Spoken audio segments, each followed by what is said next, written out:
What do a peregrine falcon with a broken wing and a red-tailed hawk with only one functional eye have in common?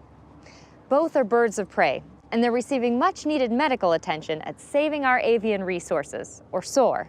This tale is a journey of rehabilitation and reconnection with nature for both birds and humans alike.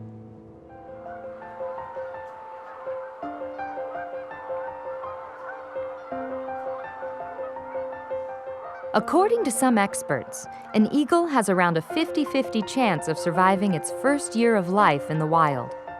In the spring of 2013, it looked as if a pair of eaglets in central Iowa would be on the wrong side of that statistic. The nest they called home had been built in a dead tree in the shallows of a small lake. It is believed that high winds caused the tree to topple, putting both young birds in the water. Only one of the two eaglets survived the disaster, but was still in peril. It is difficult to see any animal in distress, but because an injured wild animal can still be dangerous, rescue should only be attempted by persons with training.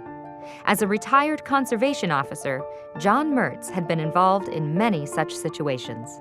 So I kind of got to an upwind side of, there's a little bit of a breeze, and just drifted towards the log where the eagle was, without trying to use my paddle or anything.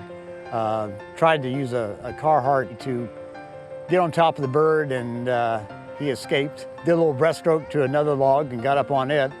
So I backed out of there, came into him again, and just went ahead and grabbed him by my hands. It's preferable to leave a young animal in its home with its parents, but when the home has been destroyed, the question is, will the adults still be able to care for their babies? Even though the parents were still providing some food to the surviving eaglet, it was determined that the young raptor would perish if action wasn't taken. It's really hard to tell, but it looks like we've got a small wing issue on the right wing. It's still a little bit hungry. You know, there's just an issue there with trauma, and it will have a better chance going with us today than it does staying here. From its destroyed nest at Rock Creek State Park, the eaglet was transported 120 miles to what everyone hoped would only be a temporary home.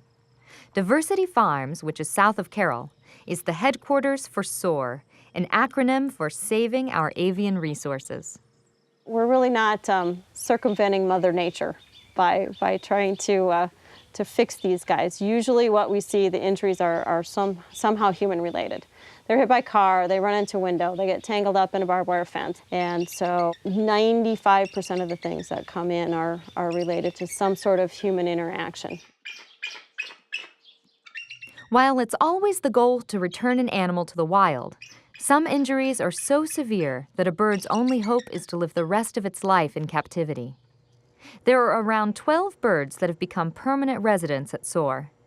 There's the snowy owl with a wing that didn't mend, the kestrel with a lack of fear after imprinting on humans, and an eagle blinded from lead poisoning. Last year, 2012, we took in 49 bald eagles. If we were seeing 49 bald eagles, and they all had a random assortment of problems, broken leg, a poke in the eye, broken wing, you know, just a hodgepodge of things, I wouldn't be worried.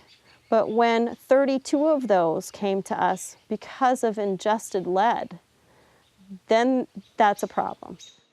Only 200 milligrams of lead, or a piece about the size of a grain of rice, can kill an eagle. Lead ulcerates the stomach, damages the kidney and liver, and will cause the brain to swell. In Thora's case, the swelling caused damage to the optic nerve, which has impaired her vision. Poisoning is completely preventable. This is an easily prevented sort of thing that is happening. All we need to do is have hunters switch from lead ammunition to non-lead ammunition. They make non-toxic shot, copper bullets, copper slugs. Right now we have over 260 eagles in our database. Over 60% of those are there because of lead poisoning. The facilities at SOAR include an intensive care area where birds are treated for their life-threatening injuries. The building is also divided into 17 flight pens where a bird can recover from its injuries and exercise its wings. For a young bird, it also provides an opportunity to learn social skills from older birds. Jasper, the young eaglet rescued from the lake when his nest was destroyed, suffered a deep muscle bruise. The 100-foot-long flight barn at SOAR was invaluable in helping the young eagle learn to fly as it recovered from its injuries. About 4 months, maybe 3 months old. It took 3 months of rehabilitation before Jasper was ready for freedom. At a special event, he and 4 other birds from SOAR were released. The honor of returning Jasper to the wild went to John Mertz, the person who had rescued him.